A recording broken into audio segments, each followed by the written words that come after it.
प्रभु नंदी को साथ लेकर आ रहे हैं। उनके भव्य स्वागत का आयोजन कीजिए। जाइए, शीघ्र जाइए।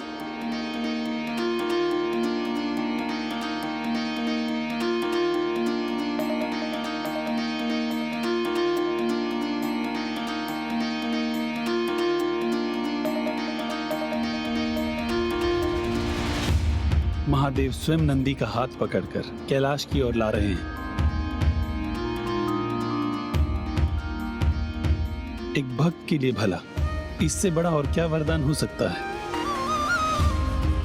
अपनी भक्ति की एकाग्रता से महादेव के साथ संपर्क बनाकर वो उन्हें उनके वैराग्य से बाहर ले आए। नंदी ऐसा अनूठा वरदान प्राप्त करने के लिए अपनी योग्यता को पूर्व में ही प्रमाणित कर चुका था। ऐसे ही एक परम भक्त की प्रतीक्षा थी महादेव को। वहां प्रभु की प्रतीक्षा समाप्त हुई और यहाँ मेरी और कैलाश की, क्योंकि एक दूसरे के बिना तो हम अधूरे हैं।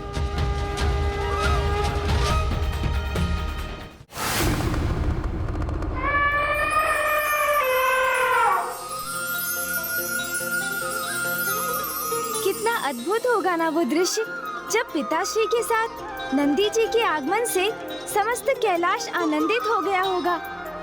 इतना विशाल हृदय है मेरे प्रभु शिव शंकर शंभु भोलेनाथ का। इतना साधारण तपस्या के परिणाम स्वरूप इतना महान वरदान प्रदान किया, और यही नहीं, निरंतर नंदी पर अपनी कृपा वर्षा करते रहे। बांबी से निकलकर वहां पहुंचे नंदी का अभिषेक उन्होंने पंचनद को उत्पन्न कर करवाया। सखा नंदी, कैलाश में तुम्हारा स्वागत असाधारण अभिषेक से होगा, जिसके लिए पंचनद अर्थात पंच नदियां स्वयं उत्पन्न होकर करेंगी। इन पंच नदियों के नाम हैं चतोदका नदी, तिस्त्रोता नदी, वृषध्वनि नदी, स्वर्णोदका नदी एवं जम्बू नदी।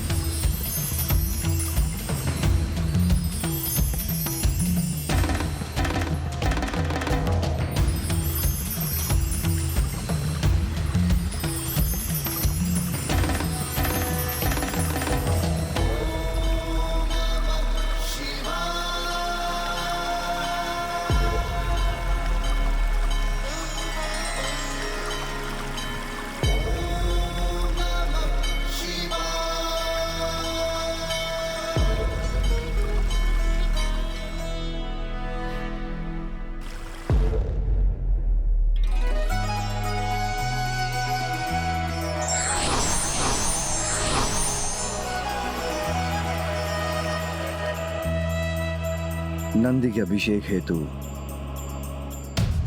जो पंच नदियां उत्पन्न हुई हैं, भविष्य में जो भी उनके पावन जल में स्नान कर भक्ति भाव से नंदी की स्तुति करेगा, वो सभी पापों से मुक्त हो जाएगा। और जिस प्रकार नंदी के कैलाश में आगमन से आनंद तरंग उत्पन्न हुई है, उसी प्रकार इन नदियों की पावन जलधारा से सूखी बंजर भूमि को अपने जल से सींचकर सभी को आनंदित करेगी। नंदी, मैं तुम्हें अभी और वरदान प्रदान करने का इच्छुक हूं। आज से तुम समस्त शिवगणों के अध्यक्ष होंगे। एक और वरदान देता हूं तुम्हें। मरुत की पुत्री सुयाशा से तुम्हारा विवाह होगा, और ये तृतीय वरदान है जो मैं तुम्हें प्रदान करता हूं।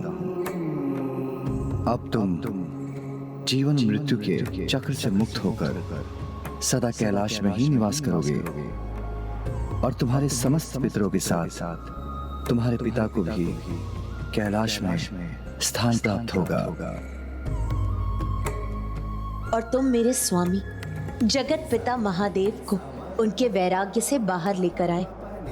तुम उनके सहायक बने उनके साथ तुमने एक पिता पुत्र का संबंध स्थापित किया, इसीलिए आज से तुम मेरे लिए एक पुत्र के समान प्रिय रहोगे।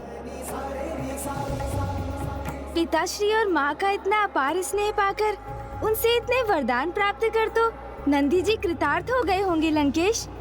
उनके आनंद की तो कोई सीमा ही नहीं रही होगी। हाँ, फिर भी उन्होंने प्रभु से और वरदान प्राप्त करने की इच्छा व्यक्त की, तनिक भी संकोच नहीं किया।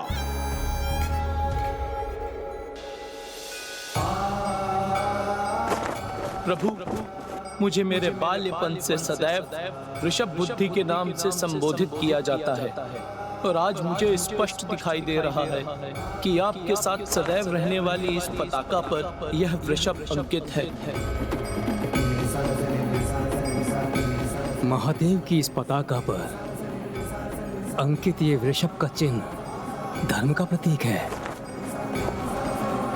तो प्रभु, आपकी इस पताका पर सदैव स्थित रहने वाले वृषभ के समान मेरी भी यही इच्छा है कि मैं सदैव आपके साथ रहूं। प्रभु, आपने मुझे महानतम वरदान प्रदान किए हैं, किंतु मुझे एक वरदान और दीजिए कि मैं सदा आपका वो सखा बना रहूं जो सदैव आपके साथ रहे, जिसके साथ आप अपने विचार बांट सके। मैं आपका वो वाहन बनना चाहता हूँ जो इस धर्म वृषभ के समान सदा अडिग रहकर आपकी सेवा करे।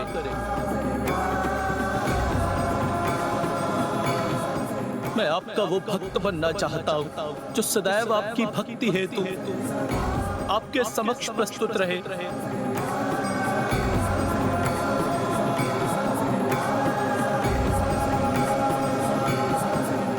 और आपके इस भक्त और आपके मध्य अन्य कोई भी ना आ सके। प्रभु,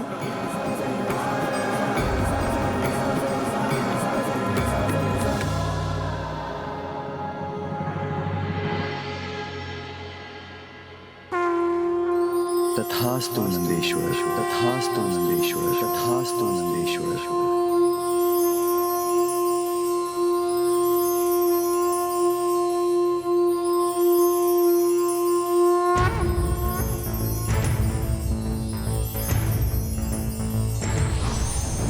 त्र्यंबकं सदाशिवं नमामि हे उमापति। जय नीलकंठ जय अनंत नमोस्तुते नमोस्तुते।